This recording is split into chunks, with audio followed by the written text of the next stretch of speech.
Very good morning, students. In today's class, I'm going to explain about alicyclic hydrocarbons. So వీటిని cycloalkanes అని కూడా అంటారమ్మా.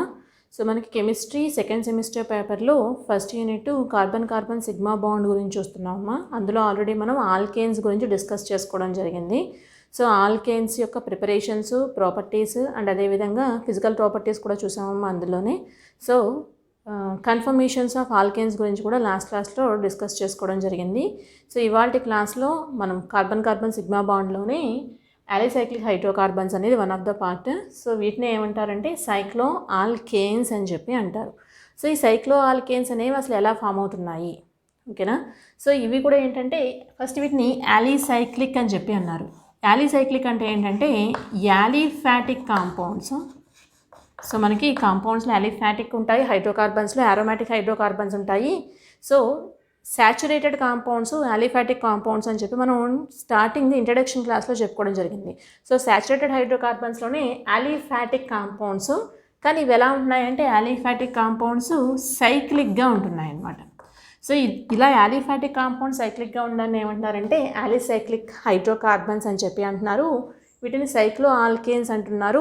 ఆల్కేన్స్లో alkane అంటే suppose మీథేన్ని తీసుకున్నాను, మీథేన్లో నుంచి ఒక హైడ్రోజన్ రిమూవ్ చేస్తే వచ్చిందని ఏమంటున్నారు అంటే మిథైల్ అని చెప్పి అంటున్నారు. అంటే ఆల్కేన్లో నుంచి ఒక హైడ్రోజన్ని రిమూవ్ చేస్తే వచ్చిన దాన్ని ఆల్కైల్ అంటారు. అంటే మీథేన్లో నుంచి ఒక హైడ్రోజన్ రిమూవ్ చేస్తే వచ్చిందాన్ని ఏమన్నాను అంటే మిథైల్ అని చెప్పి అంటున్నాం. ఇందులో నుంచి ఇంకో హైడ్రోజన్ కూడా తీసేస్తే, సో ఇలా ఉంటే కనుక దీన్ని ఏమంటారు అంటే మిథిలీన్ అంటారు. సో సైక్లో ఆల్కేన్స్కి బేసిక్ యూనిట్ ఏంటంటే మిథిలీన్ అమ్మ. సో ఈ methylene units, number of methylene units కలిసి ఒక సైక్లిక్ కాంపౌండ్స్ని ఫామ్ చేస్తే సో అలాంటి దాన్ని ఏమంటారు అంటే సైక్లో ఆల్కేన్స్ అని చెప్పి అంటారు. ఏంటమ్మా ఇందులోని number of methylene groups join to form a cyclic compound. So అలాంటి సైక్లిక్ కాంపౌండ్ ఏమంటున్నారు అంటే సైక్లో ఆల్కేన్స్ అని చెప్పి అంటారు. ఇందులో అన్నీ కూడా సిగ్మా బాండ్స్ ఏమి ఉంటాయి, పై బాండ్స్ ఏమీ ఉండవు అనమాట. సో ఈ సైక్లో ఆల్కేన్స్ని ఇంకేమంటారు అంటే సైక్లో పారాఫిన్స్ అని చెప్పి కూడా అంటారు. వీటిని ఏమంటారమ్మా సైక్లో ఆల్కేన్స్ని సైక్లో పారాఫిన్స్ అని చెప్పి కూడా అంటారు. సో స్టార్టింగ్ ఇదొక CH2,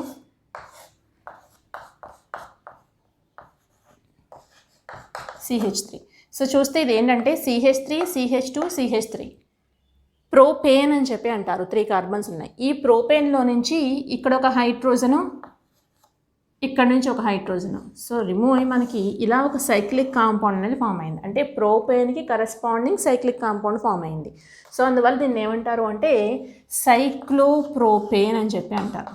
దీని నామినిక్లేచర్ ఏంటంటే ఇలా ఈ రకంగా మనకి సో కరెస్పాండింగ్ హైడ్రోకార్బన్కి ముందు ఏమొస్తుంది అంటే మనకి సైక్లో అనే ప్రిఫిక్స్ అనేది యాడ్ అవుతుంది అనమాట ఐయుపాక్ నామినిక్లేచర్ ప్రకారం.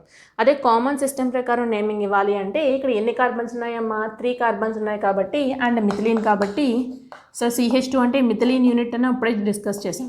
సో దీన్ని ఏమంటారు అంటే ట్రై మిథిలీన్ అని చెప్పి అంటారు. నెక్స్ట్ CH2 4 మెంబర్డ్ ఉన్నదాన్ని తీసుకున్నాను. CH2 సో 1 2 3 4 కార్బన్స్ ఉంటే బ్యూట్ అని చెప్పి అంటారు. సో అన్నీ సింగిల్ బాండ్సే కాబట్టి బ్యూటేను సైక్లిక్గా ఉంది కాబట్టి సైక్లో బ్యూటేన్ అని చెప్పి అంటారు. కామన్ సిస్టమ్ ప్రకారం చూస్తే కనుక 4 కార్బన్స్ ఉంటే దాన్ని టెట్రా అని చెప్పి అంటాం. సో మిథిలీన్ యూనిట్సే కాబట్టి అన్నీ కూడా దీన్ని టెట్రా మిథిలీన్ అని చెప్పి అంటారు. సో ఈ రకంగా మనం నేమింగ్ ఇవ్వడం అనేది జరుగుతుంది. So number of carbons increase అయ్యే కొద్దీ ఇక్కడ ఏమవుతుందంటే ఇక్కడున్న ఇది కూడా బ్యూటేన్ 5 కార్బన్స్ ఉంటేనేమో పెంటేన్ అని చెప్పి అంటాము, 6 కార్బన్స్ ఉంటేనేమో హెక్సాన్ అంటాము. సో కామన్గా వీటన్నిటికీ ముందు ప్రిఫిక్స్ ఏం యాడ్ చేస్తున్నాం అంటే సైక్లో అనే దాన్ని యాడ్ చేస్తున్నాం. అందువల్ల ఈ కాంపౌండ్స్ అన్నిటినీ కూడా ఏమంటున్నారు అంటే సైక్లో ఆల్కేన్స్ అంటారు. సో ఈ ఆల్కేన్స్నే పారాఫిన్స్ అని చెప్పి కూడా అంటారని ఆల్రెడీ మనం డిస్కస్ చేసుకోవడం జరిగింది. అందువల్ల వీటిని సైక్లో పారాఫిన్స్ అని కూడా అంటారు. CH2 5 కార్బన్స్ ఉన్నది వేస్తున్నానమ్మా. CH2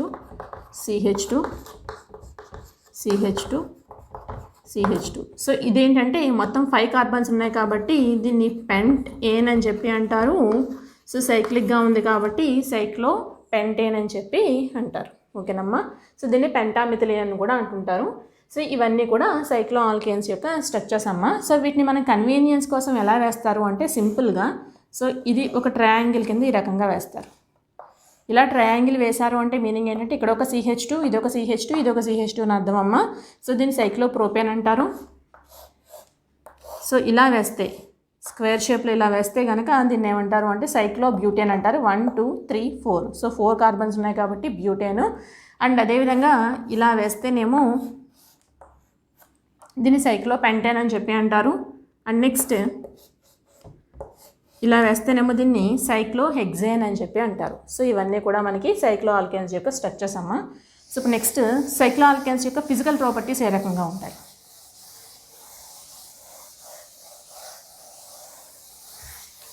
సైక్లో alkanes physical properties. So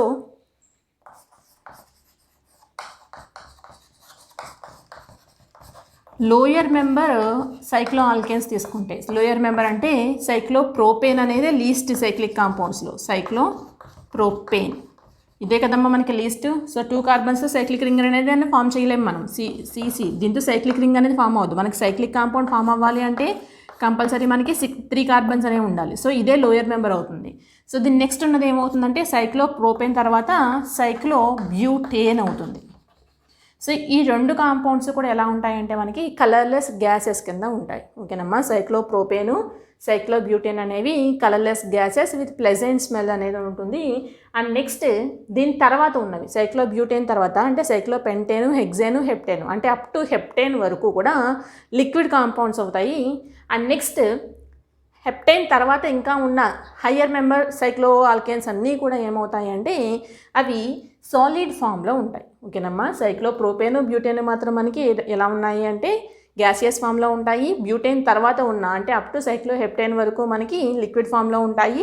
దాని తర్వాత ఉన్నవన్నీ కూడా ఎలా ఉంటాయి అంటే సాలిడ్ ఫామ్లో ఉంటాయి అన్నమాట. And next solubility. సో ఇవి సైక్లో ఆల్కేన్స్ అనేవి వాటర్లో సాల్యుబుల్ అవ్వవు. Insoluble in water and soluble in ether and alcohol. ఇందులో సాల్యుబుల్ అవుతాయమ్మా. సైక్లో ఆల్కేన్స్ అన్నీ కూడా ఈథర్లో సాల్యుబుల్ అవుతాయి. Soluble in ether and alcohols.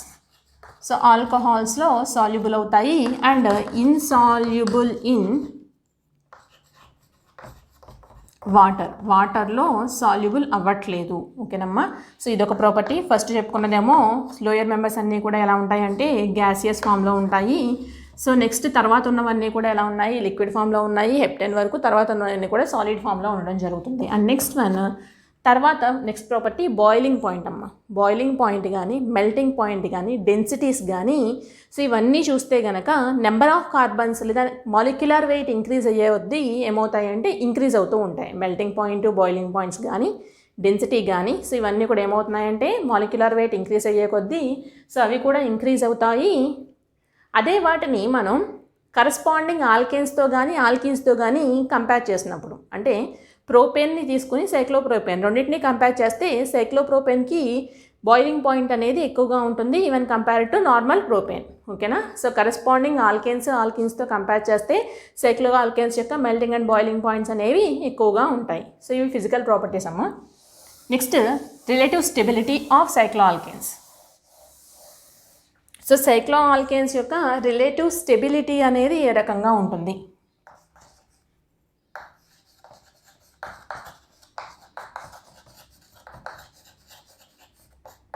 So relative stability of సైక్లో alkanes. So cyclopropane అనేది అన్నిటికంటే లీస్ట్ స్టేబుల్ అంట. దాని తర్వాత సైక్లోపెంటేన్ వస్తుంది. సైక్లోబ్యూటేన్ అమ్మ. సైక్లోబ్యూటేన్ దాని తర్వాత సైక్లోపెంటేన్ అనేది స్టేబుల్ అవుతుంది. దాని తర్వాత సైక్లోహెక్సేన్ అనేది స్టేబుల్ అవుతుంది. సో ఏమవుతుందమ్మా so number of carbon chain అనేది ఇంక్రీజ్ అయ్యే కొద్దీ నెంబర్ ఆఫ్ సైజ్ అనేది ఇంక్రీజ్ అయ్యే కొద్దీ రింగ్ సైజ్ అనేది ఇంక్రీజ్ అయ్యే కొద్దీ స్టెబిలిటీ కూడా ఏమవుతుందంటే ఇక్కడ ఇంక్రీజ్ అవుతుంది. సైక్లోప్రోపేన్కి వచ్చేటప్పటికి ఏమవుతుందంటే సైక్లోప్రోపేన్ సైక్లోబ్యూటేన్ తీసుకుంటే కనుక అవి ఈజీగా రింగ్ అనేది క్లీవ్ అయిపోతుందంట మైల్డ్ రియేజెంట్స్ వేసినా కూడా. సో అదర్ రియేజెంట్స్ ఏవైనా వేస్తే సైక్లోప్రోపేన్ ఏమవుతుందంటే రింగ్ అనేది ఈజీగా క్లీవ్ అయిపోతుంది. అంటే సైక్లోప్రోపేన్ని తీసుకుని బ్రోమినేషన్ చేశారు సపోజ్. సో బ్రోమినేషన్ చేస్తే ఏమవుతుందంటే ఇక్కడ రింగ్ అనేది బ్రేక్ అయిపోయి CH2 కింద స్ప్లిట్ అయిపోతుంది. ఇక్కడ ఒక Br యాడ్ అవుతుంది, ఇక్కడ ఒక Br. సో ఈ రకంగా ఏమవుతుందంటే మనకి ఈ బాండ్ అనేది ఈజీగా, అంటే సైక్లిక్ రింగ్ అనేది ఈజీగా క్లీవ్ అయిపోతుంది అనమాట నార్మల్ రియేజెంట్స్ వేస్తే. అదేవిధంగా హైడ్రోజనేషన్ చేసినా, సో ఏం చేసినా కూడా మనకి ఏమవుతుందంటే సైక్లోప్రోపేన్ రింగ్ అనేది ఈజీగా రియాక్షన్లో పార్టిసిపేట్ చేస్తుంది, ఈజీగా రింగ్ అనేది బ్రేక్ అయిపోతుంది. సో అందువల్ల దీని యొక్క స్టెబిలిటీ అనేది చాలా తక్కువగా ఉంటుంది when compare to cyclobutane and cyclopentane. So వీటితో కంపేర్ చేస్తే కనుక సో దీని యొక్క రింగ్ అనేది ఈజీగా బ్రేక్ అయిపోతుంది, స్టెబిలిటీ అనేది బాగా తక్కువగా ఉంటుంది. సో ఎందువల్ల ఈజీగా బ్రేక్ అయిపోతుంది, ఎందుకు దాని స్టెబిలిటీ అనేది తక్కువగా ఉంటుంది అన్న విషయాన్ని మనకి ఎవరు ఎక్స్ప్లెయిన్ చేశారు అంటే అడాల్ఫ్ వాన్ బేయర్ అనే సైంటిస్ట్. అడాల్ఫ్ వాన్ బేయర్ అనే సైంటిస్ట్ మనకి ఎందువల్ల సైక్లోప్రోపేన్ అనేది లీస్ట్ స్టేబుల్ అయ్యింది when compare to సైక్లోబ్యూటేన్, cyclopentane. So cyclopentane, సైక్లోహెక్సాన్ అనేవి మోర్ స్టేబుల్ అవుతున్నాయి, సైక్లోప్రోపేన్ అనేది లీస్ట్ స్టేబుల్ అవుతుంది. ఎందువల్ల అలా జరుగుతుంది అన్న విషయాన్ని మనకి ఎక్స్ప్లెయిన్ చేయడం జరిగింది. ఎవరమ్మా? Adolf von Baeyer. ఓకేనా?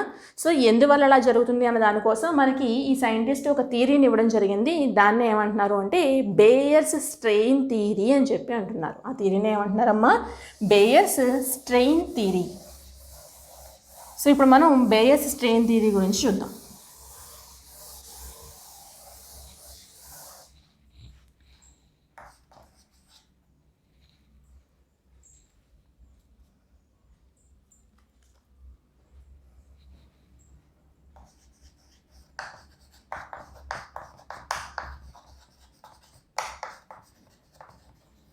బేయస్ స్ట్రెయిన్ థియరీ. సో ఈ బేయస్ స్ట్రెయిన్ థియరీ వచ్చేటప్పటికి ఎందువల్ల సైక్లోప్రోపేన్ అనేది లీస్ట్ స్టేబుల్ అయ్యింది అంటే సైక్లో ఆల్కేన్స్లో ఉన్న కార్బన్ని తీసుకుంటే, నార్మల్ ఆల్కేన్స్ విషయానికి వచ్చేటప్పటికి ఆల్రెడీ మనం దాని స్ట్రక్చర్ గురించి డిస్కస్ చేసుకున్నాం. ఆల్కేన్స్లో ఉన్న కార్బన్ అనేది sp3 హైబ్రిడైజ్డ్ అవుతుంది. సో sp3 హైబ్రిడైజేషన్ అయితే కనుక ఇది 4 రిటిల్తో బాండింగ్లో ఉంటుంది. సో 4 రిటిల్తో బాండింగ్లో ఉన్నప్పుడు ఇది టెట్రాహెడ్రల్ స్ట్రక్చర్ని కలిగి ఉంటుంది. సో టెట్రాహెడ్రల్ స్ట్రక్చర్తో ఉండి బాండ్ యాంగిల్ అనేది 109 degrees 28 minutes ఉంటుంది అన్న విషయాన్ని మనం ఆల్రెడీ డిస్కస్ చేసుకోవడం జరిగింది. సో ఇప్పుడు బేయస్ స్ట్రెయిన్ థియరీ ఫస్ట్ పాస్టులేట్ ఏంటంటే కార్బన్ తీసుకుంటే కనుక CH2 సైక్లో ఆల్కేన్స్లో ఉన్న కార్బన్ తీసుకుంటే కనుక అది sp3 హైబ్రిడైజేషన్లోకి ఇన్వాల్వ్ అవ్వాలి.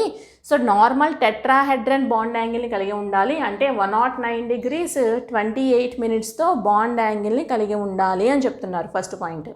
సో నెక్స్ట్ ఎజంప్షన్ ఏంటంటే, ఫస్ట్ ఎజంప్షన్ ఏమో కార్బన్ అనేది sp3 హైబ్రిడైజేషన్ అవ్వడం వల్ల సో అదేమవ్వాలమ్మా బాండ్ యాంగిల్ టెట్రాహెడ్రల్ షేప్ ఉండి బాండ్ యాంగిల్ 109 degrees 28 minutes ఉండాలి అని చెప్పి అన్నారు. సో నెక్స్ట్కి వచ్చేటప్పటికి ఏమవుతుందంటే మనం తీసుకున్న సైక్లో ఆల్కేన్స్ని చూసుకుంటే సైక్లోప్రోపేన్ కానీ సైక్లోబ్యూటేన్ కానీ సో సైక్లోహెప్టేన్ కానీ ఏం తీసుకున్నా మొత్తం సైక్లిక్ కాంపౌండ్స్ ఏం తీసుకున్నా కూడా అన్నీ ఎలా ఉంటున్నాయంటే మనకి ప్లేనార్ స్ట్రక్చర్ని కలిగి ఉంటున్నాయి. సో వాటి మధ్యన బాండ్ యాంగిల్ అనేది ఎలా ఉంటుంది అంటే 109 degrees 28 minutes ఉంటుందా అంటే, సో ఇప్పుడు సైక్లోప్రోపేన్ని తీసుకుందాం అంటే CH2 సైక్లో నార్మల్ ప్రోపేన్ తీసుకుంటున్నానమ్మా ఫస్ట్ CH3 సో ఇలా ఉంది. సో దీని మధ్యన బాండ్ యాంగిల్ ఎంత ఉంది అంటే 109 degrees 28 minutes ఉంది. ఇప్పుడు ఈ రెండు కంబైన్ అయితేనే కదా మనకి సైక్లోప్రోపేన్ అనేది వస్తుంది. సో ఈ రకంగా సైక్లోప్రోపేన్ అనేది రావాలి అంటే ఏం జరగాలి, ఈ కార్బన్కి మధ్యన బాండ్ అనేది ఫామ్ అవ్వాలి, అంతే కదా. సో అలా బాండ్ ఫామ్ అవ్వాలి అంటే సో ఇలా బాండ్ ఫామ్ చేసుకునేటప్పుడు ఏం జరుగుతుందంటే ఈ రెండింటి మధ్యన ఓవర్లాపింగ్, ఇక్కడున్న ఆర్బిటాల్ మధ్యన ఓవర్లాపింగ్ అనేది ఎలా ఉంటుందంటే చాలా తక్కువగా ఉంటుందంట. సో ఎక్కడైనా ఏ కార్బన్కి మధ్యన బాండ్ ఫామ్ అవ్వాలి అన్నా ఆల్రెడీ మనం డిస్కస్ చేసుకున్నాం, కార్బన్ దగ్గర sp3 హైబ్రిడైజేషన్లోకి ఇన్వాల్వ్ అవుతుంది. సో ఇక్కడ sp3 హైబ్రిడ్ ఆర్బిటాల్స్ అనేవి ఉంటాయి. ఈ ఆర్బిటాల్స్ ఇంకొక ఆర్బిటాల్తో కంబైన్ అయ్యి ఓవర్లాప్ అవడం వల్ల ఇక్కడ బాండ్ అనేది ఫామ్ అవుతుంది, CH బాండ్ అనేది అని చెప్పి ఆల్రెడీ డిస్కస్ చేసుకోవడం జరిగింది. అదేవిధంగా ఈ కార్బన్కి బాండ్ ఫామ్ అవ్వాలి అన్నా సో ఇక్కడున్న ఒక ఆర్బిటాలు ఇక్కడున్న ఈ ఆర్బిటాలు రెండు కలిపి ఏమవ్వాలి అంటే ఓవర్లాపింగ్ జరగాలి అని చెప్పి అన్నాం. కానీ ఈ రెండింటికి ఓవర్లాపింగ్ జరగాలి అంటే సో ఏమవుతుందంటే వీక్ ఓవర్లాపింగ్ అనేది ఉంటుందన్నమాట. సో వీక్ ఓవర్లాపింగ్ ఉండడం వల్ల ఇది ఏం జరుగుతుందంటే బాండ్ ఫామ్ చేసుకోవడం కోసం దీనిది కొంచెం బాండ్ అనేది ఈ రకంగా వస్తుంది. అంటే ఏమవుతుంది, బాండ్ అనేది డిక్రీజ్ అయ్యింది. ఒరిజినల్గా ఉండాల్సింది అయితే కనుక సో ఈ రకంగా ఉండాలి. కానీ ఏమవుతుందంటే ఈ బాండ్ అనేది కొంచెం డిక్రీజ్ అయ్యి మనకి సో ఎంత వస్తుంది అంటే ఈ రకంగా ఫామ్ అవుతుంది. ఓకేనమ్మా. ఓవరాల్గా ఇదంతా చూసుకుంటేనేమో మనకి ఎంత ఉండాలి, 109 degrees 28 minutes ఉండాలి. కానీ ఎంత ఉంది ఇక్కడ బాండ్ యాంగిల్ అంటే 60 degreesకి మారింది. సైక్లోప్రోపేన్ చూస్తే కనుక మనకి ఎలా ఉందంటే ఈక్విలేటరల్ ట్రయాంగిల్ ఏ రకంగా అయితే ఉంటుందో ఆ రకంగా ఉంది. సో ఈక్విలేటరల్ ట్రయాంగిల్ యొక్క బాండ్ యాంగిల్ ఎంత ఉంటుంది అంటే 60 degrees ఉంటుంది. ఓకేనమ్మా. సో రిమైనింగ్ ఎంత బాండ్ అనేది ఇక్కడ డిక్రీజ్ అయ్యింది అంటే సో ఓవరాల్గా చూస్తే ఇక్కడ 24 degrees 44 minutes, ఇక్కడ ఒక 24 degrees 44 minutes. So bond angle అనేది ఇక్కడ రెడ్యూస్ అయ్యిందనమాట. ఓకేనమ్మా. సో ఇక్కడ ఏమైంది, బాండ్ అనేది డిక్రీజ్ అయ్యింది అంటే బాండ్ యాంగిల్ అనేది డిక్రీజ్ అయ్యింది. సో ఈ bond angle normal tetrahedral bond యాంగిల్లా ఉందా అంటే లేదు. కాబట్టి సో ఇక్కడ అన్స్టెబిలిటీ అనేది వచ్చింది. సో అందువల్ల అన్స్టేబుల్ అవుతుంది అని చెప్పి అన్నారు. సో ఇక్కడ బాండ్ యాంగిల్లో ఎంత డీవియేషన్ వచ్చింది, సో డీవియేషన్ అనేది ఇంక్రీజ్ అయ్యే కొద్దీ స్టెబిలిటీ కూడా ఏమవుతుంది అంటే డిక్రీజ్ అవుతుంది అని చెప్తున్నారు. ఓకేనమ్మా. సో ఎంత డిక్రీజ్ అయ్యింది, ఈ వీటి మధ్యన నార్మల్ టెట్రాహెడ్రల్ యాంగిల్కి ఆల్రెడీ ఫామ్ చేసిన సైక్లో ఆల్కేన్స్లో ఉన్న బాండ్ యాంగిల్కి మధ్యన ఎంత డీవియేషన్ వచ్చింది అని చెప్పడం కోసం ఒక ఫార్ములాని ఇవ్వడం జరిగింది. అదే ఏంటంటే deviation D = 1/2 into 109 degrees 28 minutes minus alpha అన్నారు. సో ఇక్కడ 109 degrees 28 minutes అంటే normal tetrahedral bond angle. Alpha అంటే సైక్లో ఆల్కేన్స్ ఇక్కడ ఎంత యాంగిల్ని చేస్తున్నాయి అనేది ఆల్ఫా. సో ఇక్కడ D అంటే డీవియేషన్. సో ఇక్కడ డీవియేషన్ అనేది ఇంక్రీజ్ అయ్యే కొద్దీ స్టెబిలిటీ కూడా ఏమవుతుందంటే డిక్రీజ్ అవుతుంది. ఓకేనమ్మా. సో అందువల్ల నార్మల్ టెట్రాహెడ్రల్ యాంగిల్తో పోలిస్తే తగ్గుతుంది కాబట్టి సో ఇక్కడ మనకి డీవియేషన్ కూడా ఇంక్రీజ్ అవుతుంది కాబట్టి సైక్లోప్రోపేన్ అనేది లీస్ట్ స్టేబుల్ అని చెప్పి చెప్తున్నారు. ఓకేనా. సో ఇది సైక్లోప్రోపేన్ కమ్మా. సో రిమైనింగ్ సైక్లో ఆల్కేన్స్ యొక్క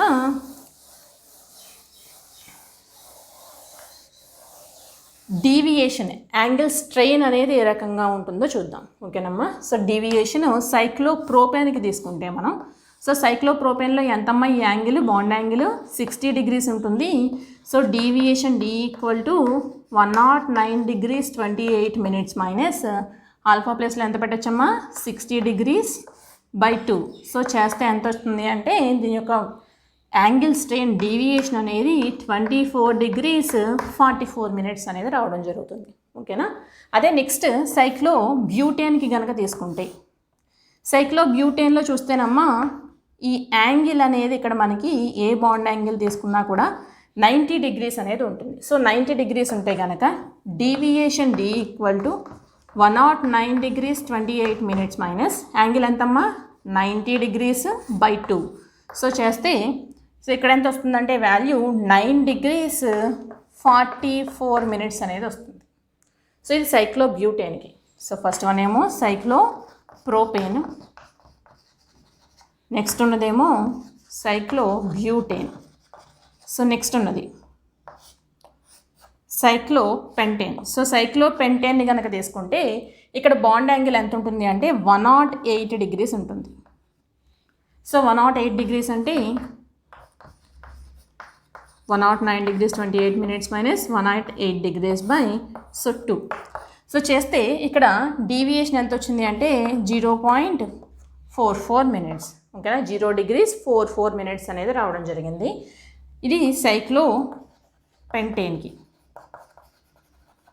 నెక్స్ట్ సైక్లోహెక్సేన్ని తీసుకుంటే సో ఇక్కడ బాండ్ యాంగిల్ ఎంత ఉంటుందమ్మా సైక్లోహెక్సేన్లోని ఇది 120 degrees ఉంటుంది బాండ్ యాంగిల్.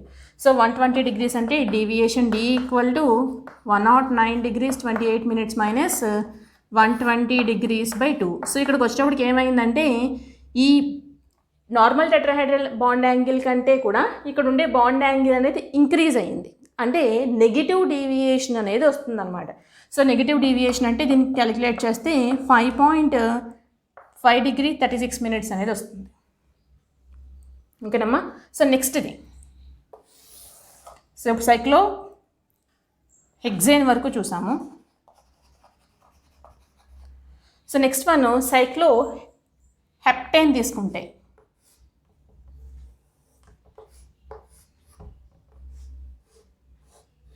సో ఇది సైక్లో హెప్టేన్ అమ్మా. సో ఇక్కడ ఉండే బాండ్ యాంగిల్ ఎంత ఉంటుంది అంటే సో ఇది 120 కాబట్టి 128 డిగ్రీస్ 6 మినిట్స్ ఎంత ఉంటుందమ్మా దీన్ని.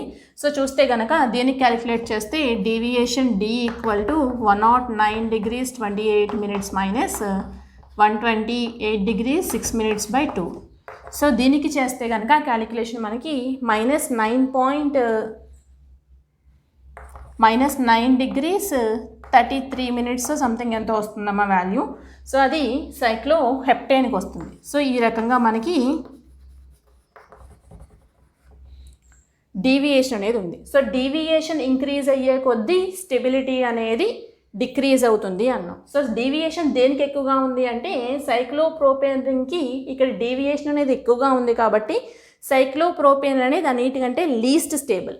దాని తర్వాత ఉన్నది సైక్లోబ్యూటేన్, తర్వాత సైక్లోపెంటేన్. సో ఈ మూడు చూసుకుంటే కనుక ఆర్డర్ సరిపోతుంది. ఏ రకంగా ఉంది ఫస్ట్ స్టెబిలిటీ అనేది సైక్లోప్రోపేన్ అనేది లీస్ట్ స్టేబుల్, దాని తర్వాత సైక్లోబ్యూటేను, దాని తర్వాత సైక్లోపెంటేన్ అనేది మోర్ స్టేబుల్ అవుతుంది. అదే నెక్స్ట్ సైక్లోహెక్సేన్కి వచ్చేటప్పటికి ఏమైందంటే నెగిటివ్ డీవియేషన్ అనేది వచ్చింది.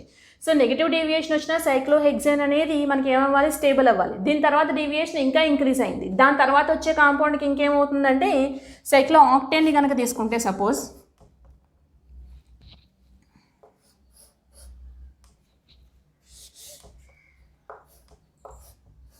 సో ఇది సైక్లో ఆక్టేన్ అమ్మా. సో ఈ సైక్లో ఆక్టేన్ తీసుకుంటే కనుక 135 డిగ్రీస్ ఎంత ఉంటుందమ్మా వాల్యూ దీన్ని. సో చూస్తే 109 degrees 28 minutes minus 135 degrees by 2. So చేస్తే ఎంత వస్తుందంటే దీనికంటే ఇంక్రీజ్ అవుతుంది, అంటే -12.46 12 డిగ్రీస్ 46 మినిట్స్ సంథింగ్ ఎంతో ఉంటుందమ్మా దీని వాల్యూ. సో ఈ రకంగా ఉండడం జరుగుతుంది క్యాలిక్యులేట్ చేస్తే. సో ఇప్పుడు నెగిటివ్ డీవియేషన్ అనేది ఇంక్రీజ్ అవుతుంది. నెగిటివ్ డీవియేషన్ ఇంక్రీజ్ అయినా కూడా ఏమవ్వాలి, స్టెబిలిటీ అనేది డిక్రీజ్ అవ్వాలి. ఓకేనా. సో మనకి ఈ బేస్ స్ట్రెయిన్ థియరీ ఎక్కడి వరకు ఎక్స్ప్లెయిన్ చేయగలిగింది అంటే మనకి ఈ స్టెబిలిటీ గురించి ఓన్లీ సైక్లోప్రోపేన్, బ్యూటేన్ అండ్ ఎగ్జాక్ట్గా చెప్పాలి అంటే సైక్లోపెంటేన్ వరకు మాత్రమే స్టెబిలిటీ గురించి ఎక్స్ప్లెయిన్ చేయగలిగింది. కానీ తర్వాత దీని యొక్క బేస్ స్ట్రెయిన్ థియరీ యొక్క లిమిటేషన్స్ ఏంటంటే ఓకేనమ్మా. సో బేస్ స్ట్రెయిన్ థియరీ యొక్క లిమిటేషన్స్ ఏంటంటే ఈ థియరీ మనకి ఓన్లీ సైక్లోపెంటేన్ వరకు మాత్రమే స్టెబిలిటీ గురించి ఎక్స్ప్లెయిన్ చేయగలిగింది. సైక్లోహెక్సేన్కి వచ్చేటప్పటికి ఏమైందంటే నెగిటివ్ డీవియేషన్ వచ్చింది. దాని తర్వాత సైక్లోహెప్టేన్కి నెగిటివ్ డీవియేషన్. సో సైక్లో ఆక్టేన్కి కూడా ఏమైందంటే నెగిటివ్ డీవియేషన్ వచ్చింది. అంటే నెగిటివ్ డీవియేషన్ అనేది ఇంక్రీజ్ అవుతుంది అంటే స్టెబిలిటీ కూడా ఏమవ్వాలి అంటే డిక్రీజ్ అవ్వాలి. కానీ ఈ కాంపౌండ్స్ అనేవి ఎలా ఉంటున్నాయంటే నార్మల్గా చూస్తే సైక్లోహెక్సేన్, హెప్టేన్, హెక్సేన్ ఇవన్నీ కూడా చూస్తే కనుక ఇవన్నీ స్టేబుల్గా ఉంటున్నాయి అన్నమాట. కానీ ఈ థియరీ ప్రకారం చూస్తే డీవియేషన్ ఇంక్రీజ్ అవుతుంది కాబట్టి నెగిటివ్ డీవియేషన్ ఇంక్రీజ్ అవుతుంది కాబట్టి మనకి ఏమవ్వాలి, స్టెబిలిటీ అనేది డిక్రీజ్ అవ్వాలి. సో ఎందువల్ల ఇక్కడ డీవియేషన్ ఇంక్రీజ్ అవుతుంటే స్టెబిలిటీ అనేది డిక్రీజ్ అవ్వడం లేదు అన్న విషయాన్ని గురించి ఈ బేస్ స్ట్రెయిన్ థియరీ మనకి ఎక్స్ప్లెయిన్ చేయలేకపోయింది అనమాట. ఓకేనా. సో ఎందువల్ల జరుగుతుంది అంటే నార్మల్గా చూస్తే కనుక ఈ సైక్లోహెక్సేను, హెప్టేను అండ్ ఆక్టేన్ చూస్తే కనుక ఇవి మనకి ప్లానార్ స్ట్రక్చర్లో ఉన్నాయి. మనం వేసిన స్ట్రక్చర్స్ ఏంటంటే ప్లానార్గా ఉన్నాయి అన్నారు. బేయర్ కూడా మనకి ఏం చెప్పారు అంటే ఈ స్ట్రక్చర్స్ అన్ని ప్లానార్గా ఉన్నట్టే కన్సిడర్ చేసి చెప్పడం జరిగింది. కానీ యాక్చువల్గా అవి ఎలా ఉంటున్నాయంటే పక్కర్డ్ స్ట్రక్చర్లో ఉంటున్నాయి అనమాట. అంటే అవి ప్లేనార్లో లేవు, అంటే అవన్నీ ఒక ప్లేన్లో లేవన్నమాట. సో డిఫరెంట్ స్ట్రక్చర్లో ఉన్నాయి. సో ఆ స్ట్రక్చర్ గురించి వీటి యొక్క స్టెబిలిటీస్ గురించి నెక్స్ట్ మనకు వచ్చే థియరీ ఏంటంటే సాచెస్-మోర్ థియరీ అని చెప్పి ఉంది. Sachs-more theory.